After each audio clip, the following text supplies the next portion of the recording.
Visuals from outside the residence of former Karnataka Chief Minister S.M. Krishna shows an outpouring of grief after his passing at the age of 92. Supporters, political leaders and citizens gathered to pay their respects to the influential leader, whose contributions to Karnataka and India's political landscape left a lasting legacy. The state is mourning the loss of a visionary leader known for his progressive policies and role in shaping Karnataka's development.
ಅದರಲ್ಲೇ ಬರ್ತದೆ ಇಷ್ಟಲ್ಲಿ ಹುಷಾರು ನಿಂತ್ಕೊಂಡು ಹೇಳ್ಬೇಕಲ್ಲ.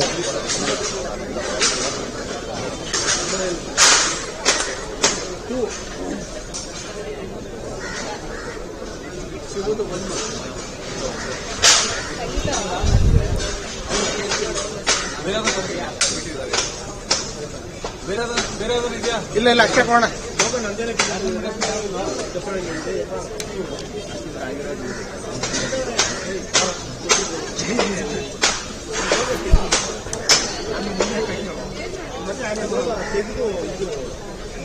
Bangalore Karnataka Minister Priyanka Khurge expressed deep sorrow at the demise of former Chief Minister S.M. Krishna. Describing his loss as irreplaceable, Khurge highlighted Krishna's visionary leadership, noting that for the IT heads of India, he was not only the CM of Karnataka but also the CEO of the state.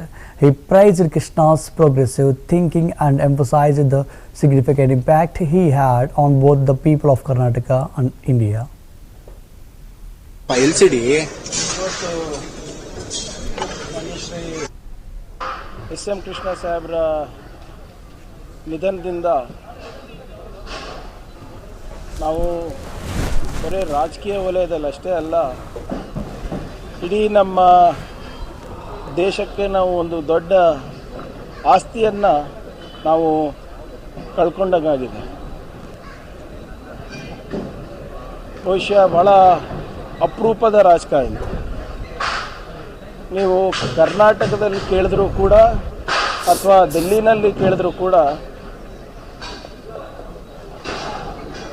Irrespective of party ಅವ್ರ ಬಗ್ಗೆ ಅಭಿಪ್ರಾಯ ಏನಿದೆ ಅಂದರೆ gentleman politician ಅಂತ ಇದೆ. ನಾವು ಹಲವಾರು ಬಾರಿ ಬಂಡವಾಳಕ್ಕೋಸ್ಕರ ವಿದೇಶಕ್ಕೆ ಹೋದಾಗೂ ಕೂಡ